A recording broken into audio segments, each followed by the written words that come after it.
Hey guys, I'm Jeff. I'm an addict. Um, let's see. I don't know.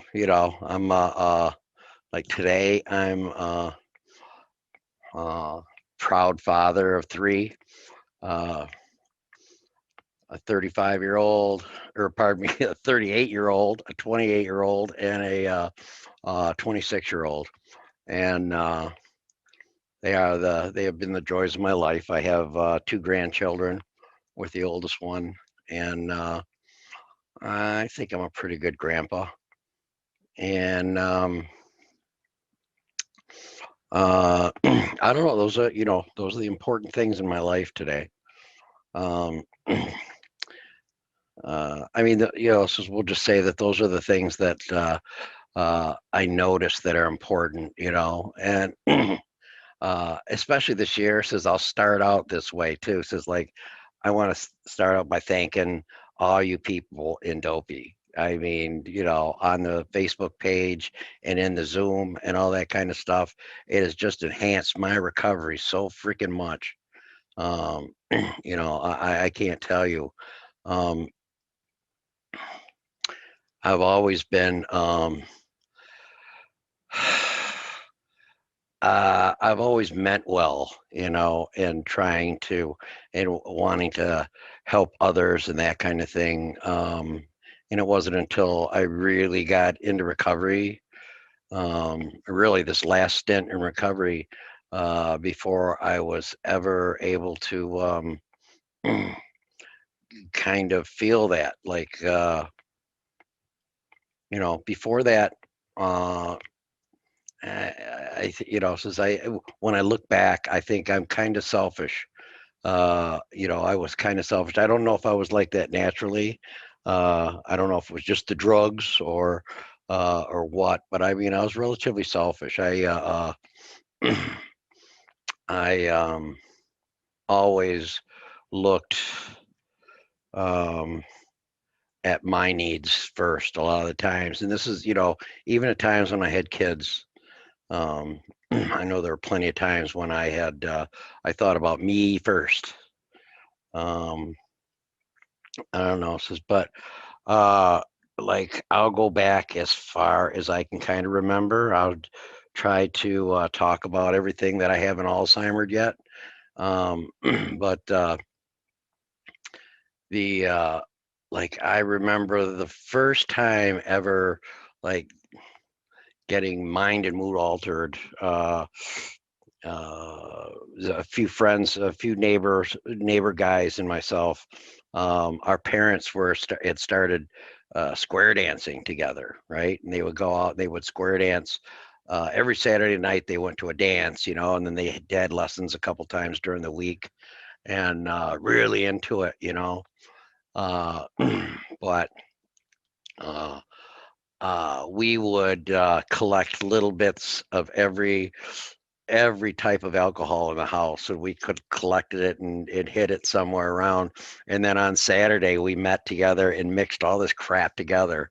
We would have wine and whiskey and all this stuff, and it was just horrible. And I'm sure all of you at one time or another had done this, where you just mixed everything, whether it mixed together or not, and that smell of that stuff I remember vividly, to this day.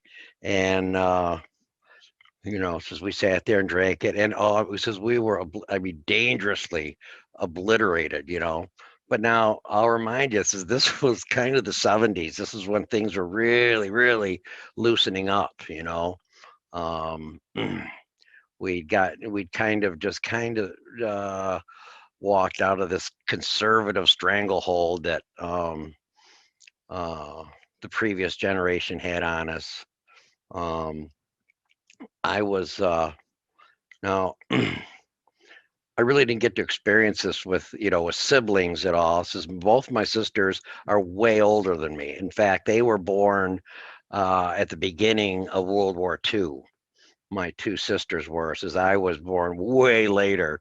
Uh, uh, my mom always told me she wanted me, but I think I was a surprise. Um, and so And actually growing up as a little kid, it was more like having three moms. And three moms, and a dad who just kind of was off at the side a little bit, looked at it. But my parents, my family was all, I mean, they were really nice people, good parents, and all that kind of stuff. I have no idea why I felt that need not to be. I remember being jealous of friends that had divorced parents.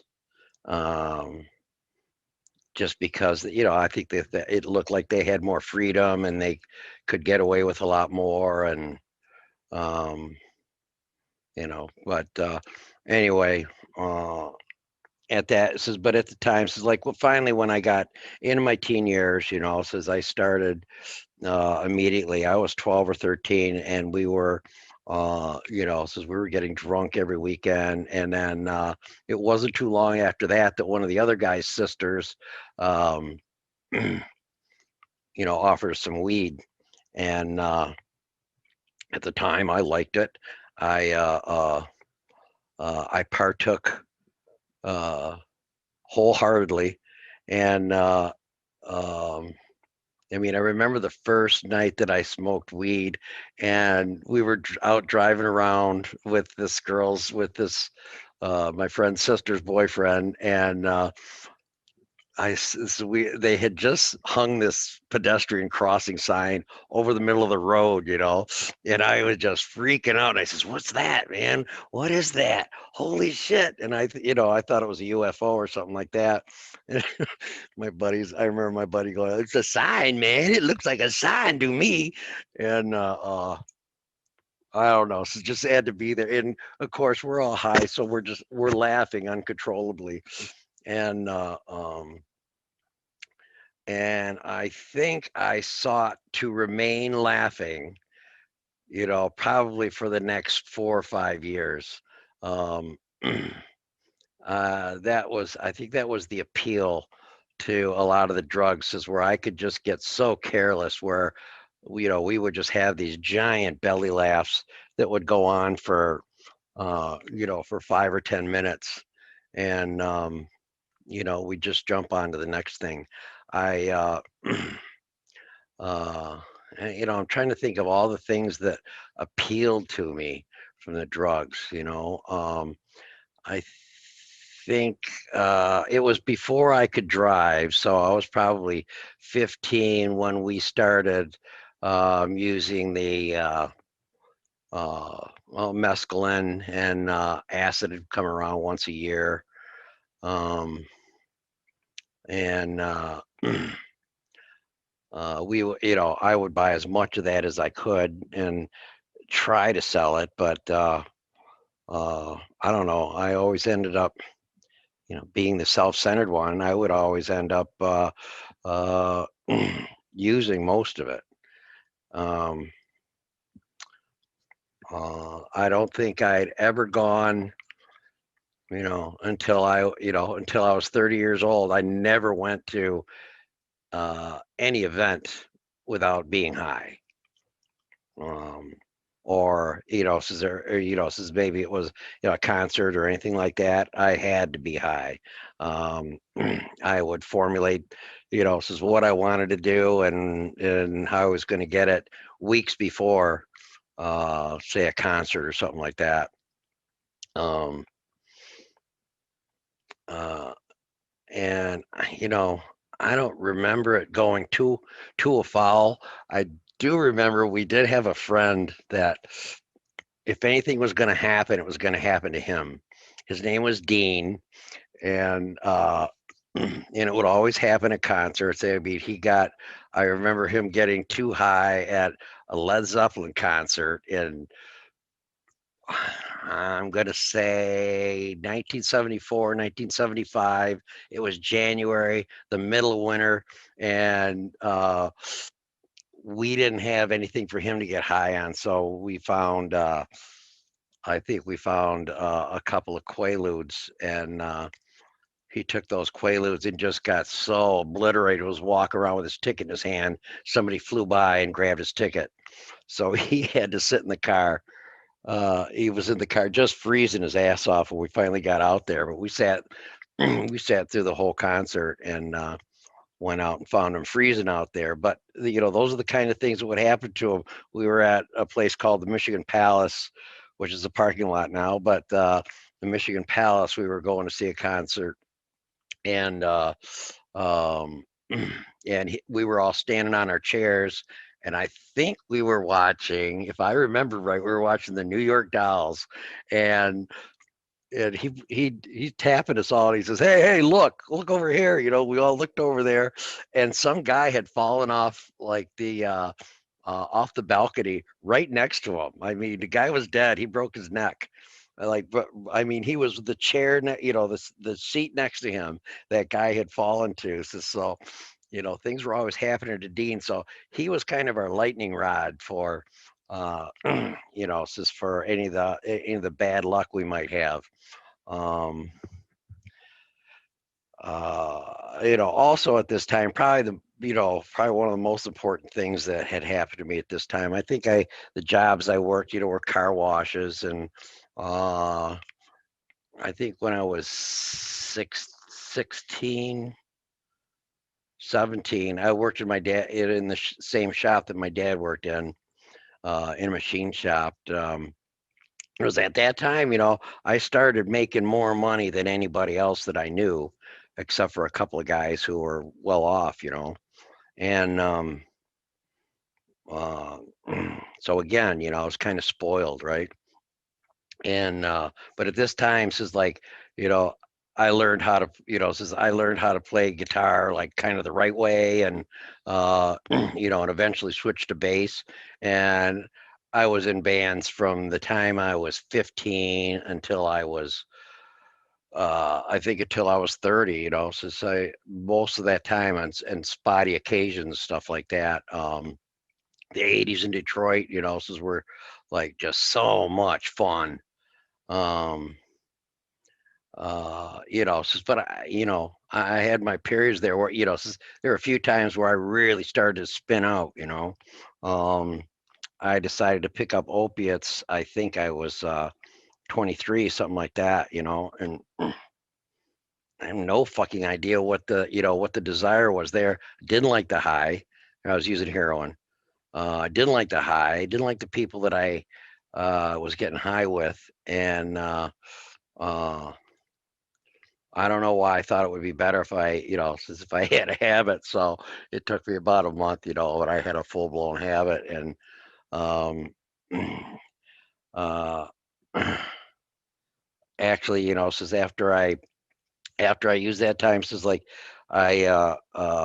I felt what it was like to go through withdrawal, and I didn't, since I just went cold turkey off of it, and I remember being so sick and hating everything about it. So I never really went back to heroin.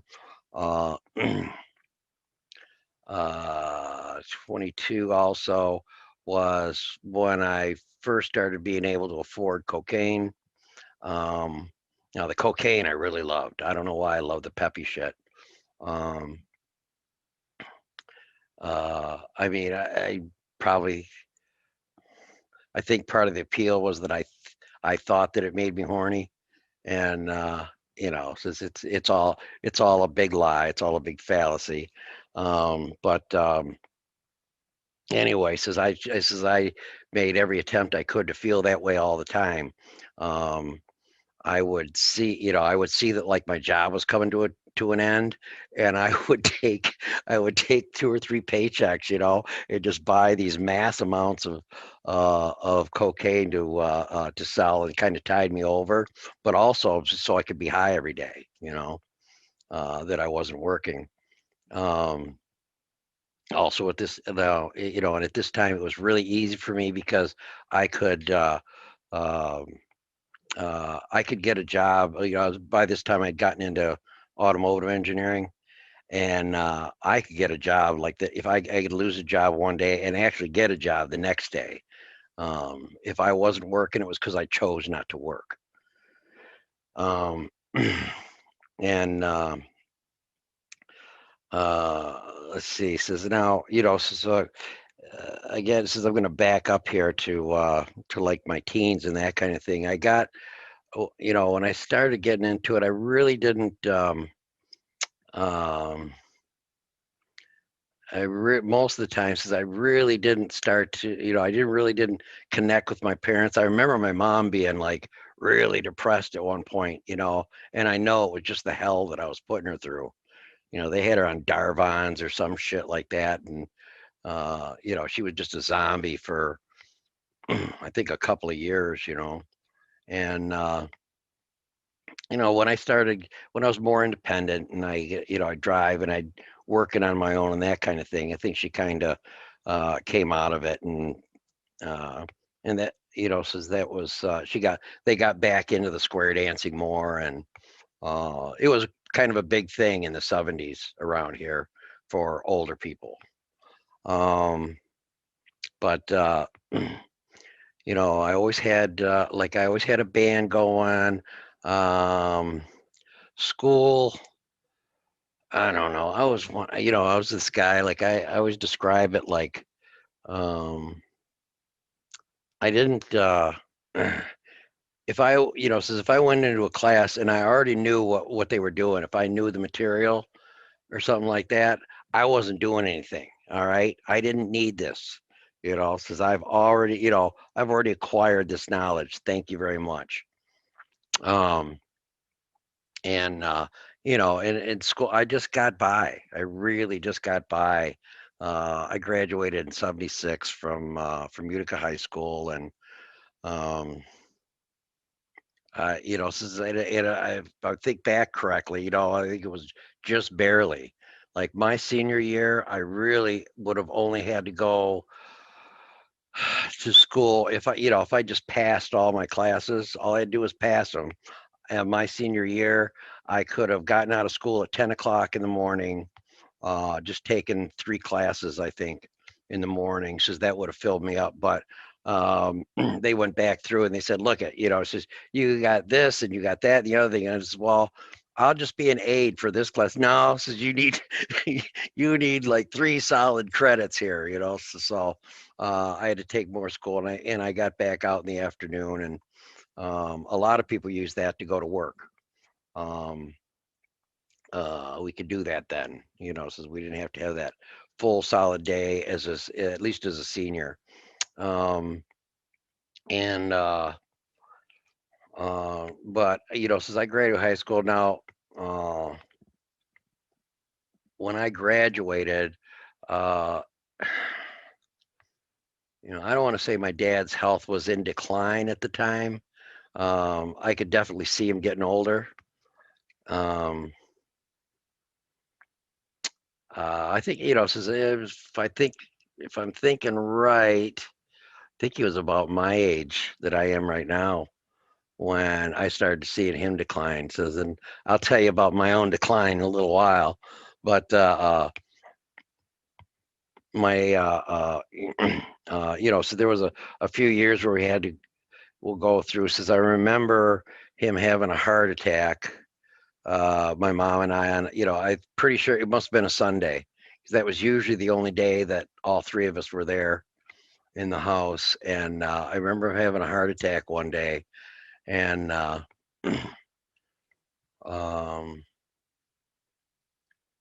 I don't know. It's just like when you're a kid, you don't really ever think about the time when your parents aren't there. But anyway, since in 1979, my dad passed away. So they diagnosed him. Back then, they used to do exploratory surgery where they just cut him open to look at what was going on in there. And he started by complaining about some severe pain in his shoulder, uh, and it was lung cancer. And so the doctor came out and described it, and he said it's like a football going from the front of his chest to the back of his chest. Says we can't do anything for it, and gave him like 6 to 9 months. I remember not understanding that fact at the hospital, and then getting home and we were talking about it. And I thought it was going to be 6 to 9 months for treatment. And, I thought that's what the doctor was saying, but they said, no, he only has 6 to 9 months to live. and I just broke down. You know, and at that time, so this, I don't know, I always felt like this was kind of a weird thing how, um, you know, my dad and I had just started to become like adult friends. Where I could talk about a lot more things with him, and uh, you know, he didn't shake his head as soon as I started talking. One thing I remember about as a teenager, I started talking about, you know, I knew that someday, somewhere, somebody was going to come in, somebody was going to walk in someplace that I was playing, hear me playing, and make me a star. Um, you know, and my dad says, "You can do whatever you want," says, "but you got to get a regular job in the meantime," you know. And I remember shaking my head like so, you know, the same way that he'd shake his head. But um, I don't know, since we kind of gotten over that, and I was, you know, I was learning how to be a musician at the time. Um, Now in the '70s, you could drink at 18 years old, and I think it was 79. I think the year was maybe 78. I don't know when they push the age back to push the age back up to 21. Um, so I had like yeah, it says it must have been 79 because I think I had there was 3 month period there where I couldn't drink anymore legally, and I could you know, I had to kind of wait, but you know what? It didn't matter since they knew me in the bars and all that kind of stuff. They didn't question me. They didn't ask for my stupid ID, so I drank the whole freaking 3 months that I had to wait. You know. But anyway, since then I was going back to when my dad passed away. Finally, it was one of those things. You know, they sent him home from the hospital, but not like they didn't exactly send him home to die kind of a thing. It was like I thought he was going to be comfortable for a little while, you know, but I think he was only home for a week. You know, my mom was working nights, and you know, I was working days, and my mom was working nights, and we'd take turns taking care of him. At that time, I was not built for that. I was not built to take care of somebody else, you know, never mind an adult that, you know, they couldn't do for themselves. My dad was really debilitated uh, after that one surgery, you know. Um, they were giving him radiation because it had moved to his brain and all kinds of, he was a mess, you know. And my dad, very proud man, very proud, old Southern gentleman. He'd tell you he was an old hillbilly, but he was, you know, he had some manners about him that came from the South, and um, you know, I think that you know, so if I was going to describe him, I would say, you know, you know, so the word gentleman. He was the epitome of a very gentle man. I mean, he could take care of himself. I mean, he always surprised me. Um, you know, he could take care of himself. I remember first time I ever saw him play pool, you know, and he was a freaking shark. And I never knew that. We didn't have a pool table at home or anything like that. But yeah, Dad was, you know, he was always full of surprises, very quiet, you know, super reserved. Um, and you know, the sun rose and set in my mom's eyes. And yeah, when he passed, that was kind of tough, you know. Um, and I think that was the beginning of one of my spin outs. You know, I think I discovered cocaine. I don't know whether he says just before or just after my dad passed. You know, and so I mean, you know, $100 was a lot to invest at that time, but How do drug addict, we manage, right? Um, I don't know. Anyways, it's like the rest of this is kind of, so some of this is kind of weird. I remember getting myself into these situations where, uh, or with these people that was like, uh, when I finally realized, holy shit, what was really going on, you know, and how these people, these people like really had, really had me in the palm of their hands. Um, if things went south or anything like that, they were scary people that were, and they're kind of dealing in large quantities of cocaine at the time. Um, uh, I don't know how I weaseled out of some of those situations. Uh, I don't know. Some of me says like I can I can says I easily rub people the wrong way. Um, I mean, especially out in the real world, and says I have a tendency to just say what needs to be said once in a while, or tell somebody what's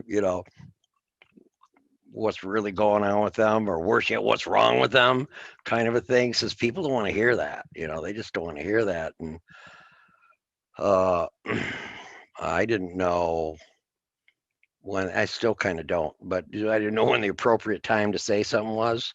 You know, um, but I did learn how to read a room. Eventually, I would be sitting there with a bunch of people. I remember one time, uh, uh, there's a I don't know if they're still there or not, but there's a biker gang, and their clubhouse was right on 8 Mile Road.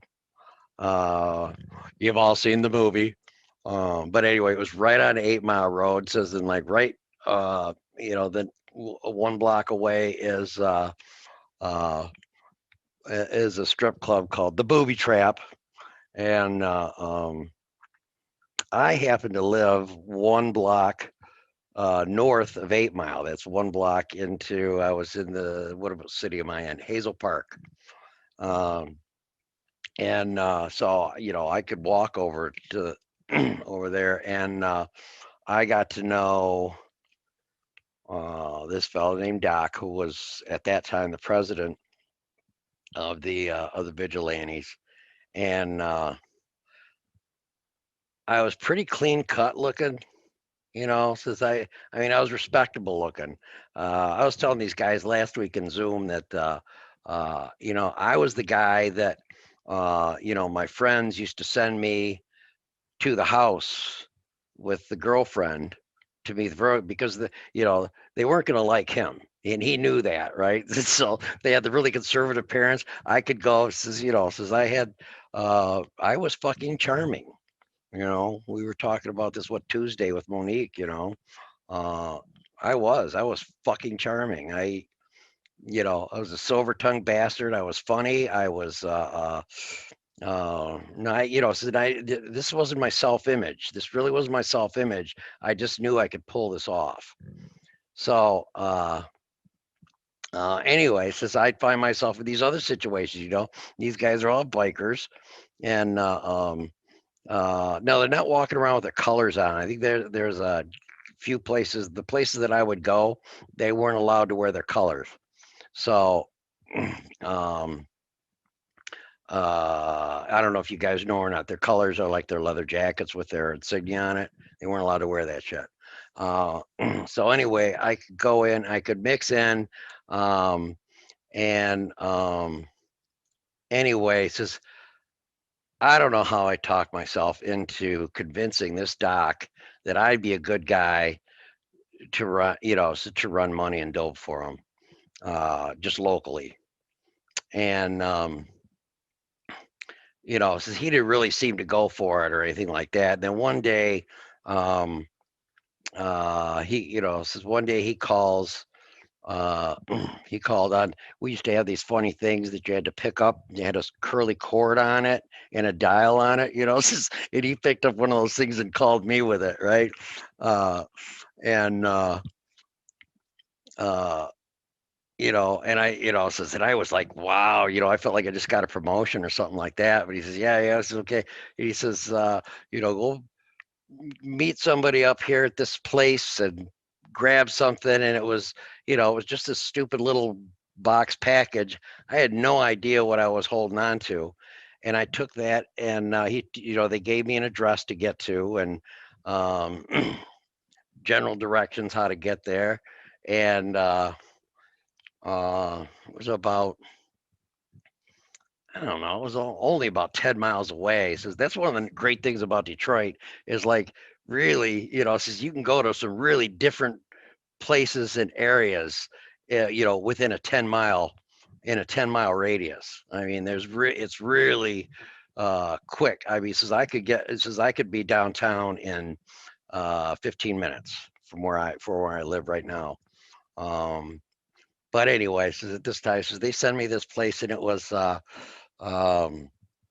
it was probably about 10 miles north of here or something like that.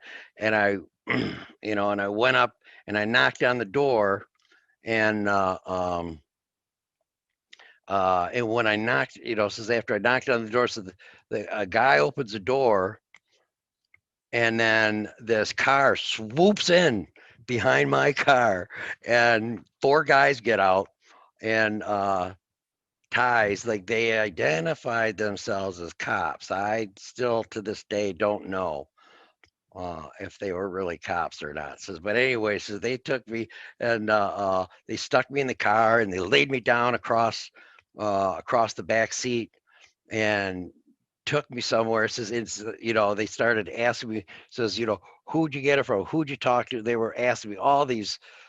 So they were cop questions, says and beat the shit out of me. I mean, they were smart though, so they would hit me in places, on my back and it's places that wouldn't show. They didn't beat me, so they didn't beat me on my faces, but like, I was winded after two hits and stuff like that, and um, I was just a mess, and then finally, says these guys uh, just leave. They left, says now I knew better than to open my mouth. As charming as I was, I still knew better I wasn't going to charm these guys, so uh, they were mean motherfuckers. And they left. And then the fucking phone rings. I was this is in some flea bag motel, and it's this doc on the other end. He says, "Hey man, you're all right. You're vetted, you're hazed. Let's go." And that scared the shit out of me. I never did run for him. So as a matter of fact, this is when I learned how to move in 24 hours. Um, I prided myself in that for years before, uh, actually before my two young kids were born. Um, I could move in 24 hours all by myself. Since I have to go rent a truck and everything like that, but I could move from one residence to another in 24 freaking hours. I could be living somewhere else just that fast. And uh, says I was terrified. I thought that, says like I'm going to be looking over my shoulder my whole life, and I went and I moved up near near Pontiac, which is the next city north. It's about about 20 miles north of Detroit. And I went up and says I found a little house to rent, and you know, I just stayed there. I think I stayed a couple nights at my mom's house, and kept the truck for a couple days and parked it at my mom's house. But um, I could, I could make this shit happen. But I was, says now I'm running. I'm running for my life, and I didn't ever want to run any of these places. And I didn't spend a lot of time in Detroit after that either. Um, Pontiac was says it was just as bad and sometimes worse than than Detroit. Says they got the whole rows and they have the neighborhood you could just roll through and buy. Says by this time crack had come around, and now says I love cocaine, but I was in love with crack. I don't know what there was about this, and I can tell you exactly when this was. This was in the spring of 1987, because 6 months after I tried crack for the first time and I got rolling in it, says 6 months after I was in treatment, and I didn't even know what treatment was 6 months earlier. Um, a couple people had told me about it, but I didn't know what the fuck they were talking about. When they said that, says where they'd go away and and just show back up again, and I'd always insist that they get high.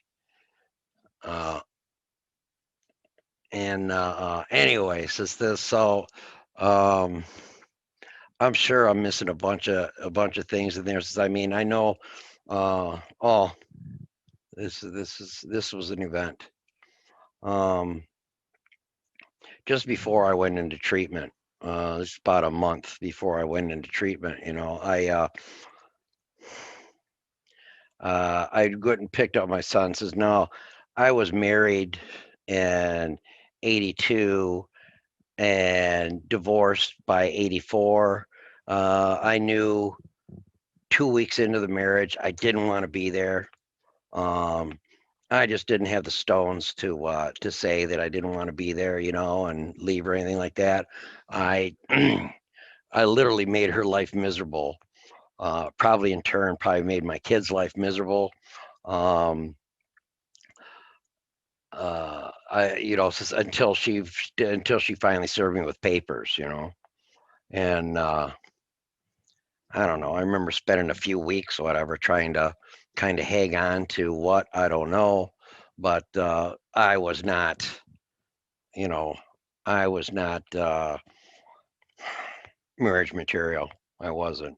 Um, I think throughout, since I always had the intention or I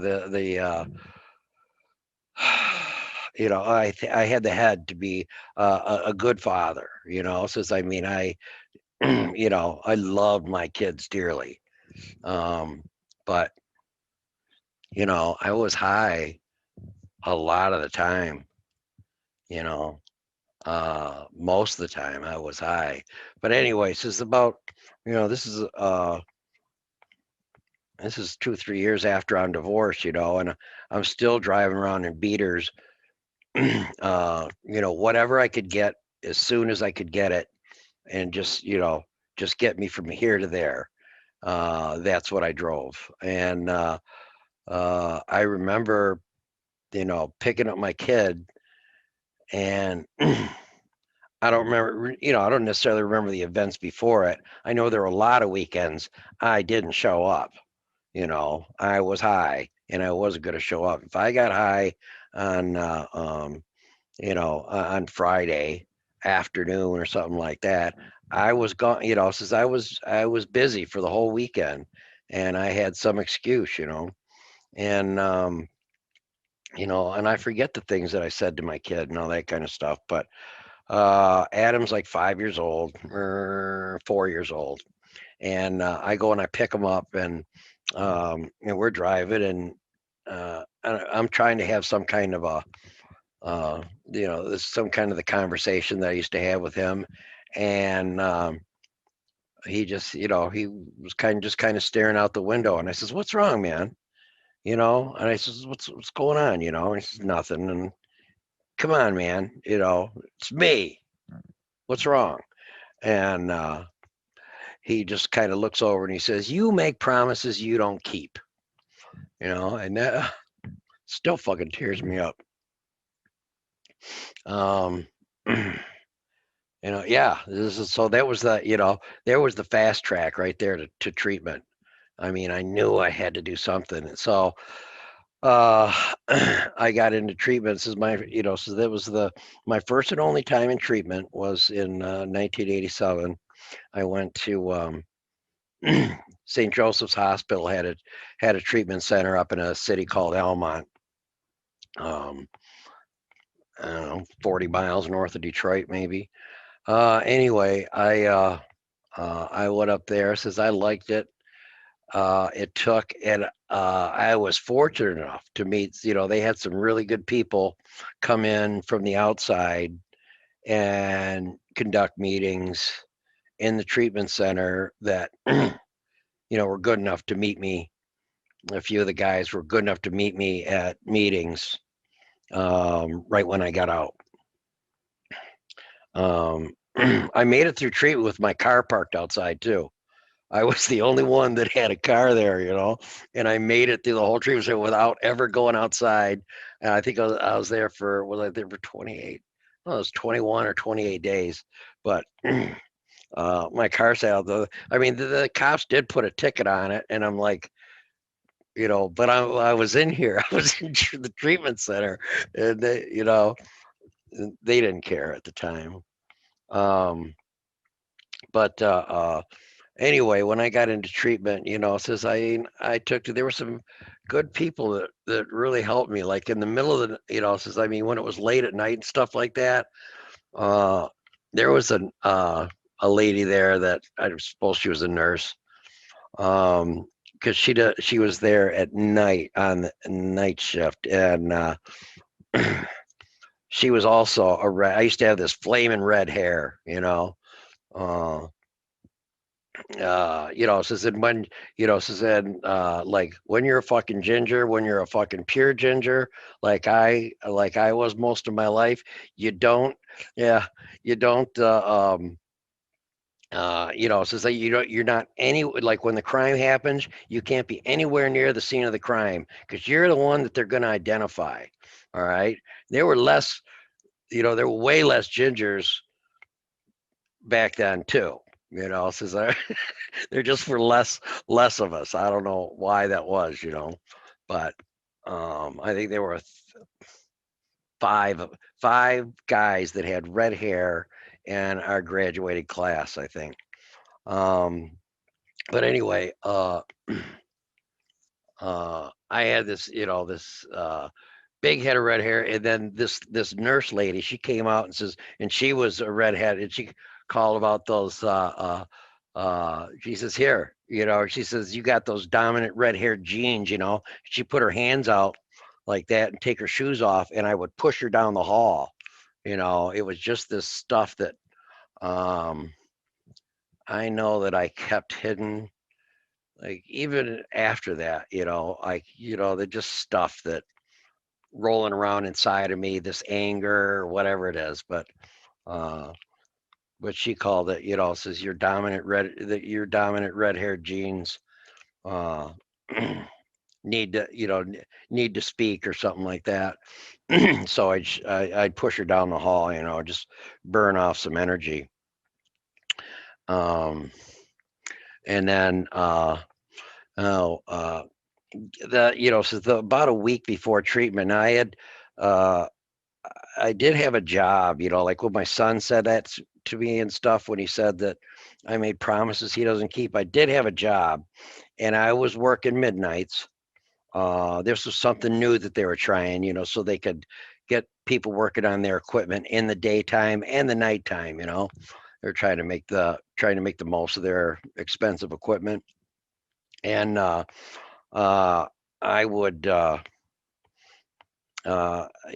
I would go, says like there was like on the weekend on payday, says I went, I cashed my check at the freak, so we had a bar named Augie's that had a window. You could just come, you could come to the, you could come to the, come to the bar, says, and then just tell them you have a check to cash, and says you eat, have a few beers, and they would bring back your check.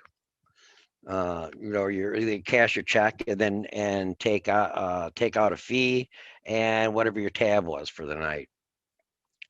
Um, Finally, one night I got my check and I just never went back to work. I mean, never ever went back to work. All right, and Says I got that paycheck and one after that. Now I have no idea how I made that. Just was high every day after that. I don't know how I made that paycheck stretch. I was living in these weekly rate motels, and and driving around a beater. But I made it. So most of the and I avoided the cops all this time. I have no idea how I did that. Um, but anyway, I got the says I got that check. It is that I made that, and I made that through. And then, like again, I didn't go back to work, but I had this other check coming, right? And so I says I made it till I got that check. I had, I think I made arrangements for them to send that check to my mom's house where I wasn't allowed anymore. Says my mom had married my stepdad, Frenchie, another great guy, Same thing, mom, eyes rose and set, and mom's like, but here's the first guy that ever said to me, he says, like, says, you got to think about some other things besides yourself, and um, I think just shortly before that, I'd admitted that I'd had some kind of a problem. I had a problem with drugs, and my mom. I remember my mom saying, "Oh, I thought it was gambling because of the money." And I said, "You've never seen me sitting around here high?" No, no, not really. No. And she didn't. I don't think she wanted to see it. But anyway, uh, I mean, it's just so the I I tagged up, I tag team with this other guy, and we were just running around, basically spending my paycheck getting high. And I got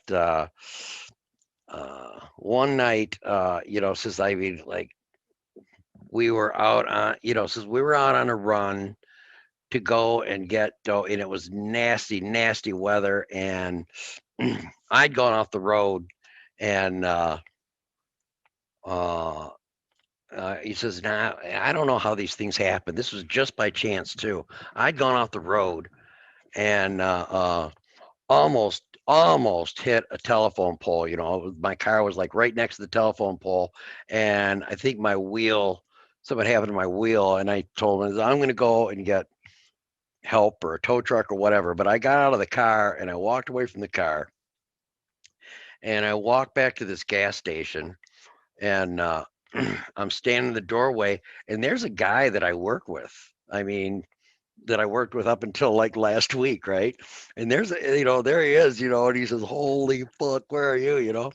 And I said, "I don't know, man." It says, "Just take me up to, it was some other motel, whatever, for the night is what I was going to do, but just take me over there." And I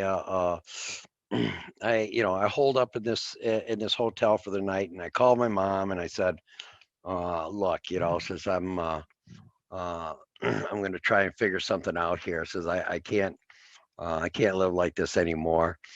And so this kind of ties back in for when I get out of treatment too. But anyway, uh, this guy that I was with, uh, he was kind of a character. He's a nice guy. I remember that, nice guy, another charming guy, kind of a character, but not over the top. Um, anyway, he I says I went in there. Says I had my stepdad come and get me the next day. We went and got my car. I don't know what I did. Says I went to a station or something like that. Probably got a used tire, stuck it on there, and I went back to the. I went back to their house, but um, now I know I couldn't have been done yet because I ended up over in Mount Clemens, which is east of me, but I ended up over in this other city, and um, since I must have dicked around a little bit, and then one day I decided I didn't know what I was going to do, so I went on into this hospital. As a matter of fact, it's the hospital that my son uh, is does all the procurement and logistics for right now. But anyway, I walked into this hospital, and it was kind of a psychiatric hospital. And I walked in, and I said, yeah, says I'm really suicidal, man. I'm uh says says I don't know, says, and I gave him some story about, trying to commit suicide the night before, and uh see, I don't know how something's missing here, because I remember calling my mom and she was saying, "Oh my God, I thought you were dead." I don't know. So I got my timeline mixed up. But anyway, I went into this. How I got into St. Joseph's treatment was I walked into the psychiatric hospital. It was St. Joseph's Hospital, and I walked in and I said, I'm ready to kill myself. And he starts questioning me about all these things he's doing. And at the time, I was making about 700 or 800 bucks a week.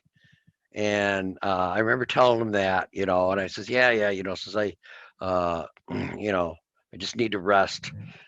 And he says, well, what do you do? He says, well, I stay in motels, and I eat out a lot, so I don't really have money. He says, man, he says, I could stay in the finest hotels and eat in the finest restaurants in Detroit and never go through $700. Now, where's all the money going? I said, well, maybe I use cocaine a little bit, And he says, okay, I'll tell you what. He says, like, we'll take care of your suicidal tendencies if you want, It says, but first, says we'll address the drugs. He says, so, says, I got a place you can go. Says, we'll get a bed for you by Monday. We'll get a bed for you. And,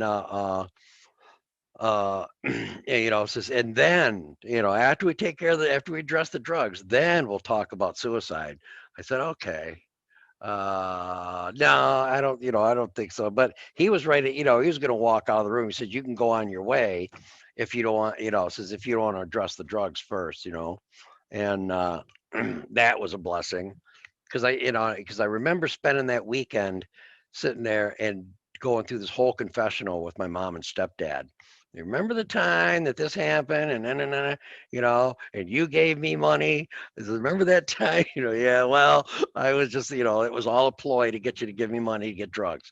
I just kind of closed all the loopholes. Um, did not think I was going to talk this long. And I'm only in treatment. Anyway, says now so I went through treatment. I like, since I did like it, it kind of stuck. It stuck with me. I got out, and when I got out, now I went to the first meeting I went to, and it's only a couple miles from here. It's the Warren Alano Club, and they was a it was a big meeting room, big, smoky, loud, lot of action. That was me, and and I met somebody up there. We sat and talked for a little while uh, after the meeting, and I kind of half-ass committed to letting them sponsor me. Um, and when I got out, since I went out across to this gas station, it happened to be that gas station that I saw the guy that I worked with. Well, when I go into the gas station, there's the guy that I was on that last run with. All right. And he's in there freezing cold, no shoes. All right. And just a flimsy jacket, and it's wintertime. All right. It's I want to say, since it's I think it's December, because I went at the end of October. So think this is probably end of November, December, and it was nasty.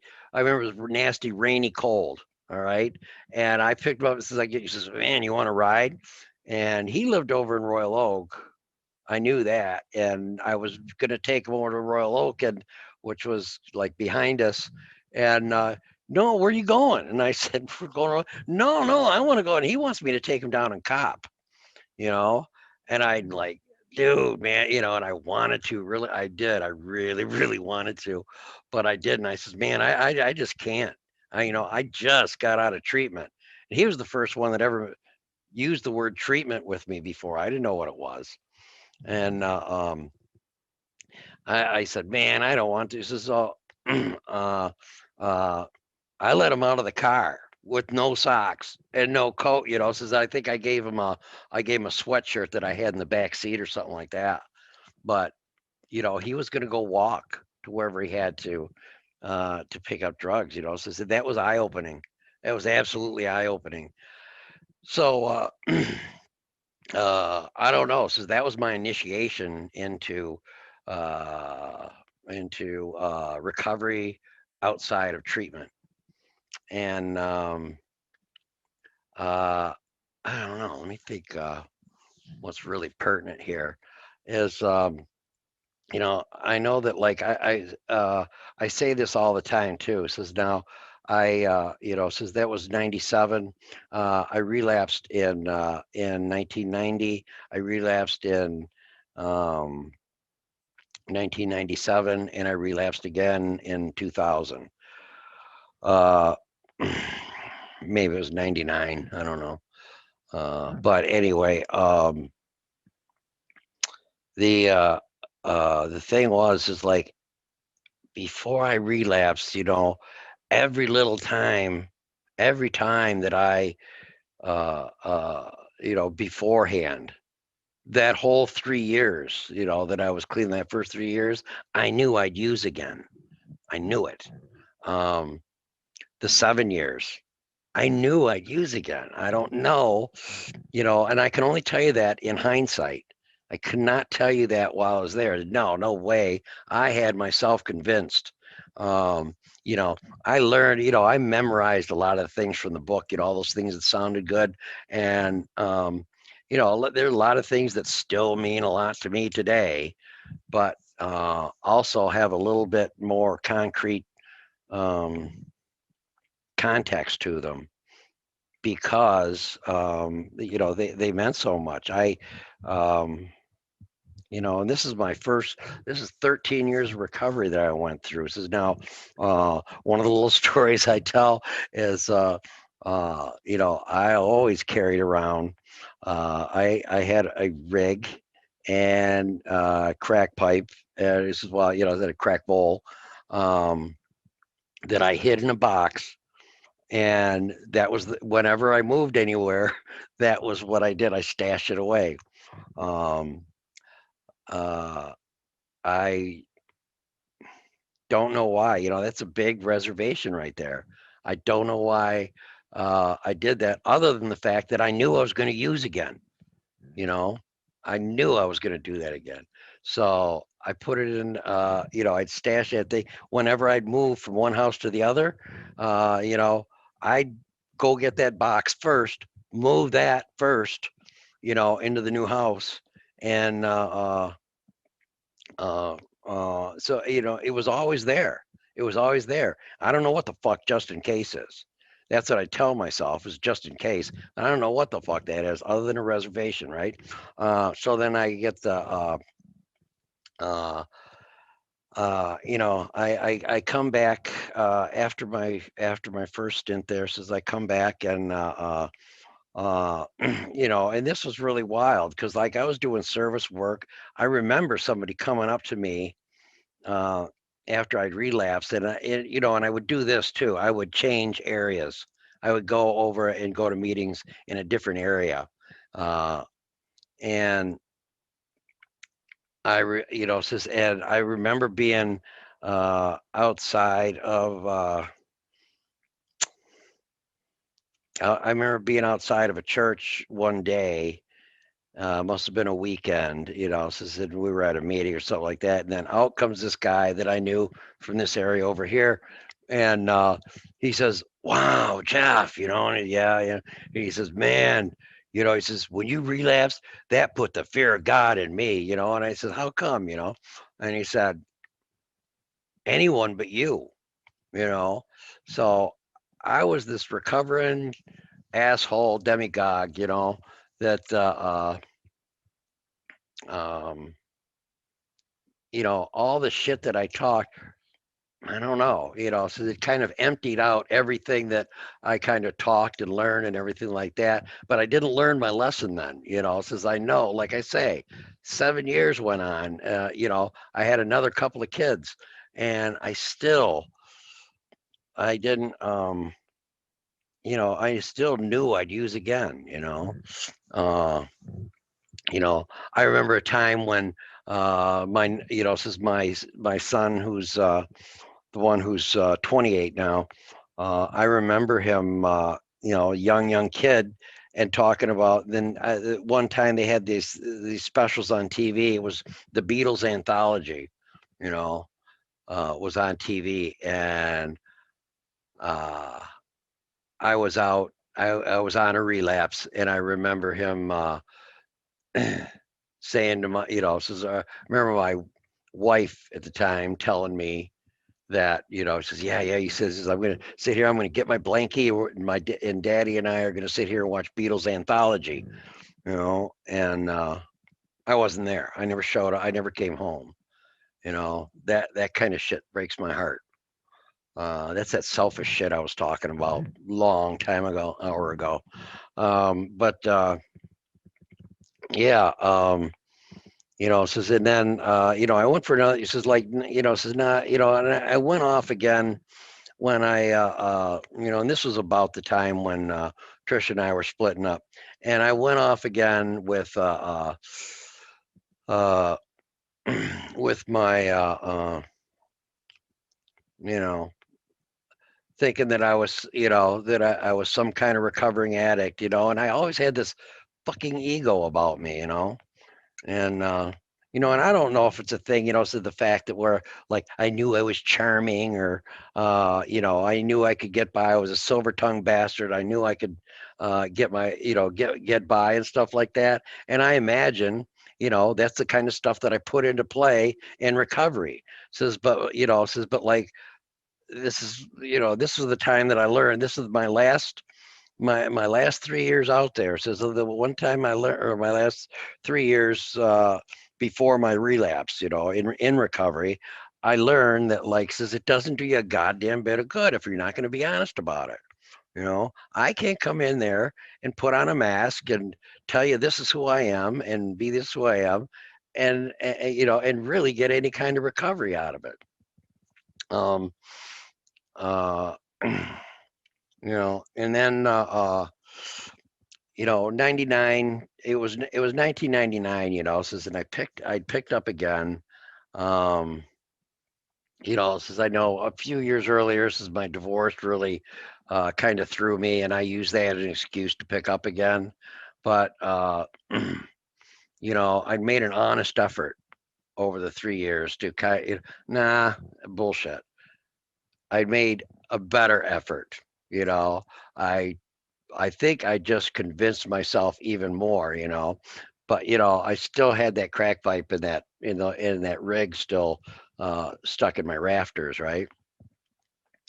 Um, so so that eventually this is, and when I finally did relapses, it wasn't really severe, says, I mean, I remember drinking, thought that I'd become a wine connoisseur or something like that, so I drink a lot of wine, and I would drink, once in a while have some whiskey and that kind of stuff. Um, and a couple of times, I picked up the crack pipe again, but, uh, it felt really weird. And I think one of the things that kind of changed my mind was New Year's, Y2K. I remember that night very well. Says I'm sitting there alone, uh, kind of feeling sorry for myself. I don't know why. Says, and I was drinking, and I remember my oldest son calling me and telling me Happy New Year, and I just busted into tears, and all I said to him really was like, says I don't know how much he knew at the time. He didn't. I was lucky enough that he got a stepfather. My first wife remarried with a stepfather who really showed him a lot of the adult things that I just wasn't capable of teaching him. Um, but I remember, I taught. We had a good, We have music between us, all the kids and myself. We have music between. We're all musicians, and I remember saying Happy New Year, and says, and I remember crying and just telling him how much I loved him and everything like that. Didn't really know what was going to play, and I kind of went on a half-ass bender for a few weeks, and I remember picking up the crack again, and that one last time, and I realized, I says this shit does not do for me what it did before. It's just like I feel I took one hit and I felt like shit. It's just all the negative shit of the high was all that I felt. Um, so I picked up says I went and I picked up another surrender tag at this meeting uh, on the uh, on the 18th of February. Says, and so I always count the 19th as my first full day clean, if you want to call it that. I know that it's weeks before you're really clean or anything like that. And I swore to myself, says I will never say that I will never use again. That was one big thing that I changed. I had thrown out uh says the box with the rig and the crap pipe and the crack pipe in it, and um it didn't really look back. It's just like it didn't hurt as much as I thought it was going to hurt, when I finally ditched the shit. um I don't know. And then I spent the next year, let's see, I would do, I think I did a 90 and 90 um, 6 times in a row. I think I went to meetings every day for a year and a half, um, and mostly listened. Uh, and I mean, that's the key right there. Says is that listening. Somebody walks in the room and sits down and has an attitude, or they're a lot like me, you know, uh, I don't like them, and I won't listen to them. So I had to learn how to do that because some of these people had some gold to share. Um, uh, and the other thing I learned was this constant change that I had. Since I mean, it's everything about my life would change. That's the one promise that I think life made to me was it was going to change. Whatever it was, no matter how happy I was, you know, no matter how unhappy I was, it was going to change, you know. And it would see like my first 2 or 3 years, I noticed I was kind of counting back in my head the other day, and my first 2 or 3 years getting clean were you know, I had 3 or 4 different sets of friends. Um, they would just change out, and just like some people might peel off every once in a while. It was just abrupt. Something would change, the dynamic would change of my friends or something like that. We would grow, um, you know, and just be different people all of a sudden. We just didn't like fit together anymore, and it would be kind of moving on. I had my my sponsor at this time, matter of fact, came into is a sponsor I still have today too. He's getting older and crotchetier than I am, and so you can imagine what that relationship's like. But we just sit there and yell at each other to get off our yard. But I went to since I came into the program at the same time he did, like in the 80s. But he'd stayed clean that whole time, and and he means well. you know I know he means well, and as do I. I make a joke, but I'm halfway serious. He is my sino. He is my sponsor in name only. Since we really don't. share as much as we did early on, since we don't go through the steps on a regular basis. Um, the last two, four steps that or fifth step that I've done, I haven't done with him. Uh, I've done with my own things, but uh, you know, anyway, that there's this constant cycle of change and everything like that. Um, that since we're maybe the first 10 years, I'd say Mark and I were my sponsor. Mark and I were pretty close. And then after that, since things got different, what happened was in 2006, my mom started getting married. My stepdad had died in 1993, by the way, and my mom had gotten sick well, she had back problems, is how it started.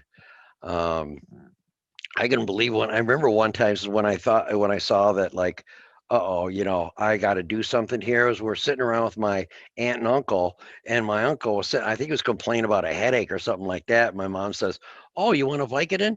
I'm like, "What the fuck, Ma?" He says, "Ma, you can't be handing that shit out like that." He says, "Well, he takes it too." He says, "Well, I don't care, man." Says Uncle Tom's not doing well. This is her brother, right? And anyway, since as my mom started to kind of go downhill, she had a lot of pain, and I remember, um, since when I saw that she was going to need somebody to be there with her, since I didn't want to be doing the nursing thing or anything like that. My sisters weren't going to do it because they lived a million miles away and they got their own lives. Um, I mean, certainly when it came to money, they got their asses here, and we're extremely interested in mom's well-being, and I don't talk to my sisters anymore, by the way, but she was, when she needed me, I came. I walked away from the house so that I'd bought. I short sold it and still owed money on it. Um, and then I moved into her house, and um, it started out just as back pain, since we were doing pain clinics and this kind of thing. And one day she just hurt so bad, she was ready to go. You know, she was up and dressed. It was like 7 o'clock in the morning, and she says, says, "Can we go to the hospital now?" And I said, "Okay," and I took her to the hospital, and it just so happened this particular doctor saw X-rays that they had taken in either triage, saw the X-rays they taken in the emergency room, and he stops whoever the attending was, and he says, "I can help her." And got involved and started, and they started her on started prepping her to get ready for did this surgery where they just basically did some sculpture back in her back there. Says because she had the S going both ways. She had when you look at her from the side and you look at her from the back, it was one scoliosis and one's osteoporosis. She had them both. So they were able to sculpt some kind of a framework back up in there, and she was doing quite well. As a matter of fact, I had her out in the car um, a couple of months after the surgery, and I had her driving again. And you know, she was 80 some years old and driving, and she would go and pick up the other ladies and cart them around the grocery store, to church on Sunday, or wherever they were going to go, and socialize a lot. She was she was the caring person. She made sure everybody was taken care of. Everybody just loved my mom, right? And so at this time, this is when I moved in. This is like how this evolves, though. Says it evolved into I got the opportunity. It's just to like this was big payback, man. Um, I mean, this is huge amends. It's just like all that torture that I put my mom through. Says, I mean, um, I got to take care of her. She got to stay home um, for a long time. She got to stay home for like 7 years. Longer than my sisters would have let her. If I hadn't moved in there. Um, it was it was probably the most rewarding thing for me that I'd ever done in my life. Um, it was, I mean, it was this grand amends that I was able to make, and I know my mom, well, as long as my mom was kind of aware, my sisters used to like to say she had dementia or had Alzheimer's. She couldn't hear them, she couldn't hear anybody. So she's answering all the wrong questions. So I'd always have to get some kind of hearing apparatus for her and stick it on her head. She didn't like the hearing aids. Um, but so when she could hear, she was pretty fucking coherent for a 90-year-old woman. But anyway, um, uh, says says when I was taking my mom and I, says we learned, my mom and I were always very modest. I don't think my mom had ever seen me like naked or anything like that, and except when I was a little kid, you know, uh, 4 or 5, maybe. But anyway, says so we learned, she was modest. I was modest with her, and she was modest with me too. So I'd figure out all these ways, to have, when she had to get up off the toilet or something like that. All these clever ways to, to cover up, so she could keep her dignity. Um, and it was kind of a rough time, but she did decline. She, says after she had the surgery, a few months later, she fell and broke her hip. 6 months later, after that, says after she was kind of healing from that, she's trying to get out of bed one morning, falls and breaks the other side of her hip. It was a mess. It was a mess. Uh, she never really got to recover. She just had that little period from her surgery until she first broke her hip. Um, but um, I did, since I got to pay back a lot of that torture that I put my mom through, and I thank God for that. I thank God for that. So that was, uh, like I said, the most rewarding time in my life. Now, but when my dad did it, since I was, 40 years earlier when my dad passed, so like I was not able to do that kind of thing. I didn't, um, uh, you know, I didn't play that or so. I don't know what the hell I was thinking, but I was too selfish. I was just too selfish at the time. So, I got to take care of her. Says, but and then she eventually did have to go into a nursing home and passed away a couple years later. Um, says that was point of contention with me and my sisters, and I've never forgiven them, and uh, I don't plan on it anytime soon. I don't know how good or how bad that is for me. Um, yeah, says, but says like if I can go through these 21 years here, says like I could say the one thing, uh, that I've learned how to do is expect whatever I'm in at the moment to change. I mean, I promise it will change. It's just, and the more resilient I am to that change. I don't even want to say resilient. It's just the more adaptable I am to that change, um, the better off I am. Says if I fight something that in my mind is unacceptable, it just, it's not gonna, it's not, says, I mean, it's not gonna make any difference. I'm not gonna change that situation just because I see it. Just I find it unacceptable.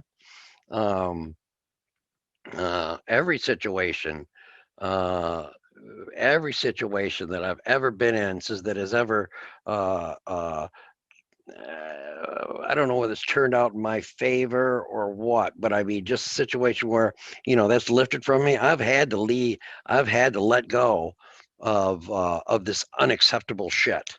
I just have to let it go, let it be, and see what it is. Says and um, whether I accept it or not doesn't matter.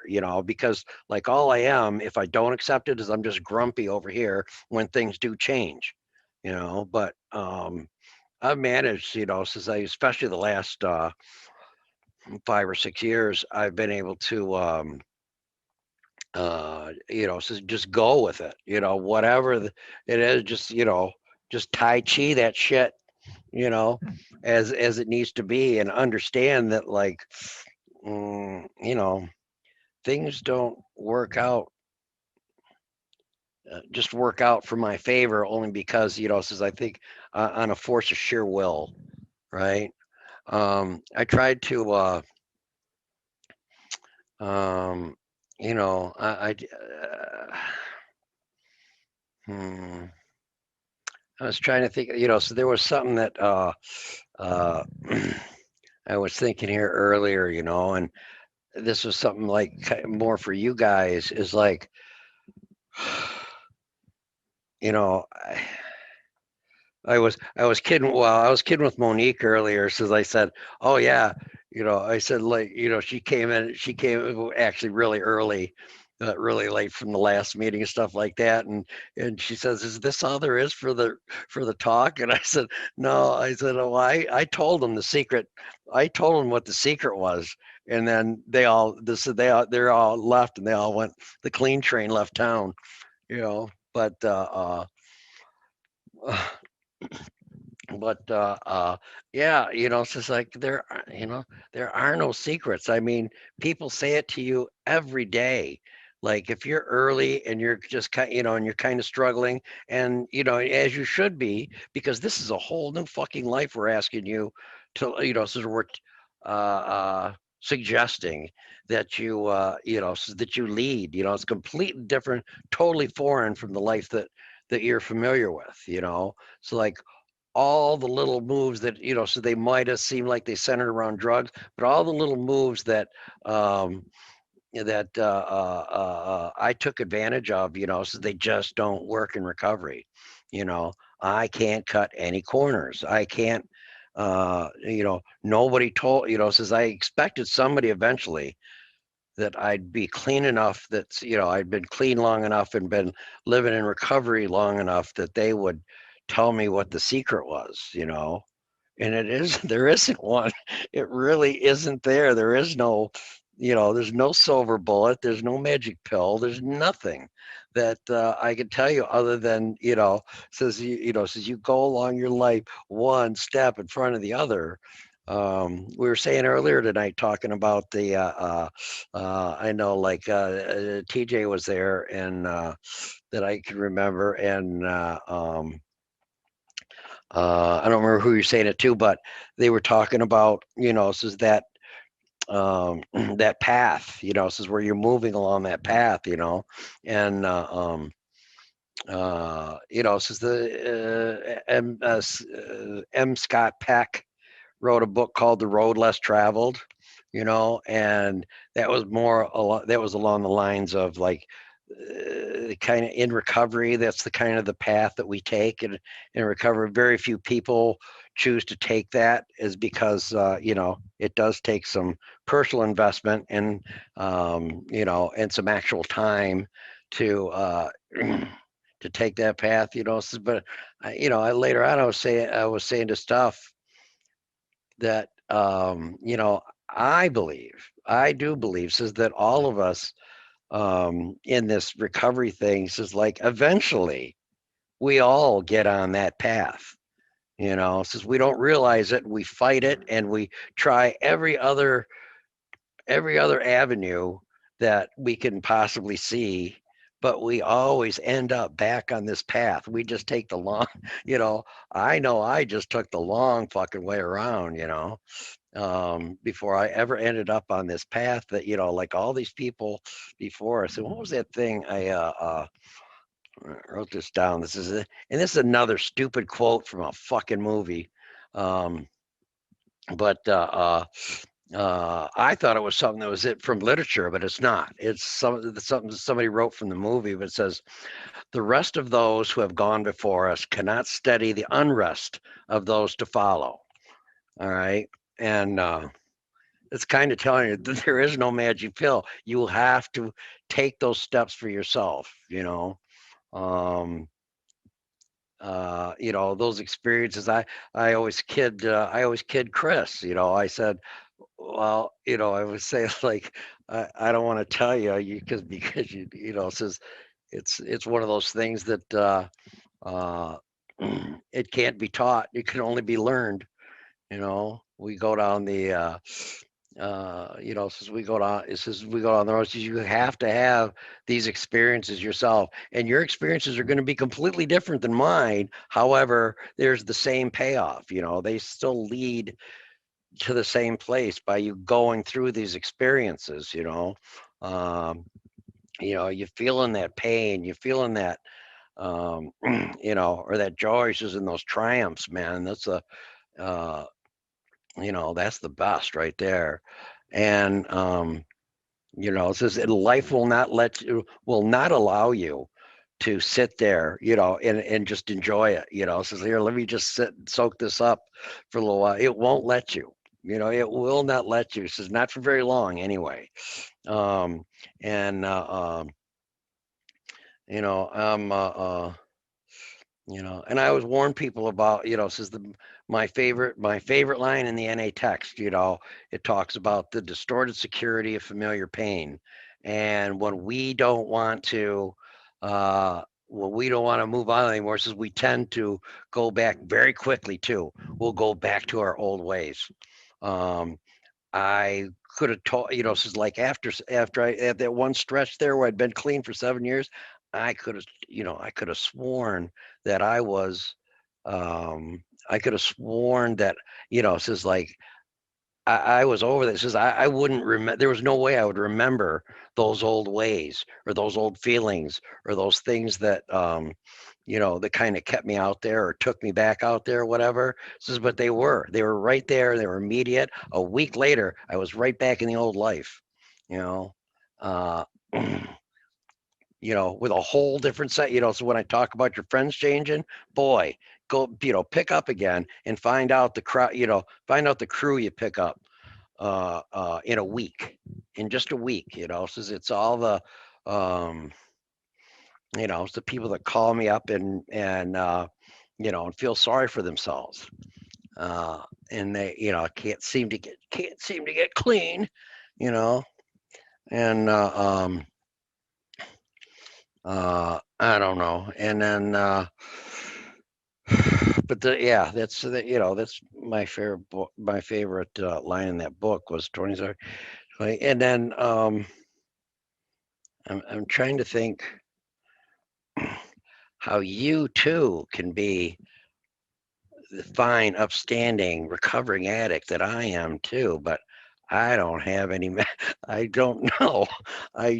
Says I wish I could do more. Says like, and really the only times is where I have the perfect recall is when one of you guys are going through something. And says I was telling Jess earlier today. Says like, you know what, man? Says like, she says, she was telling me, she says I'm a big part of recovery. You know what? Dude, you're a great big part of my recovery. Like you people that like, when we sit there, we talk about the shit that you're going through, man, that's like there's the freaking medicine right there. So like you guys want a magic pill, pull it, says just sit down and talk with somebody else, regardless of whether you can do anything about helping them. Helping them is not the clue. It's the engagement, it's that connection from one addict to another, man.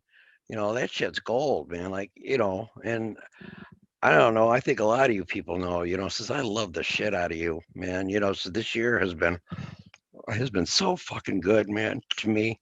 Um, I've been uh